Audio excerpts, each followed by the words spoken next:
Энэ манай ерөнхийлөгч хэлбэгээ ер нь мэдрэлэн зүгээр л байдаг байгаа да. Зааж зөвлөдөг, хэлж ярьдаг хүн ч гэж байхгүй дгээ. Дэх нь үедээ гадаадд очингуудаа манайхан мөхөөлс гэж зүйл мэдэхгүй ардчилтай золгосондоо хөөхий гэж туугаад нүүрний арьс хуулангаа алдсан. Баримжаа муутай дээр нь баруун солгоогүй бурах дуртай нөхрийг ингээд гадаад руу дахин явуулж буруу дажиг яриулсаар байх юм уу? Өөрөө ч яасан гадаад явах дуртай юм. Одоо куб тууж явна. Олонний өмнө бас лекц уншиж байгаад угийн туудаг зан хөдлөөд эссэнгүү бололтой бусдын эрхэн жаргахаар өөрийн ихээр зовоо гэж ирээл бүхэл бүтэн улсыг хийчих юм да.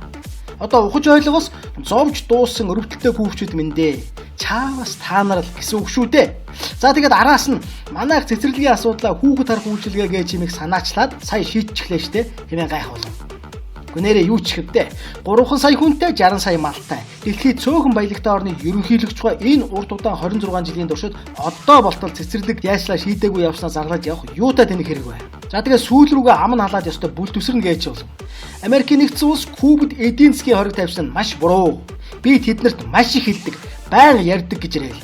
Нөгөө энх хоёрыгаа эндэр дээрээс загнадаг юм шиг л болов. Америк л одоо манай хүнээр бодлогоо заалгав гэж. Justin Kapla юу боллоо да? Арай биш юм аа биш.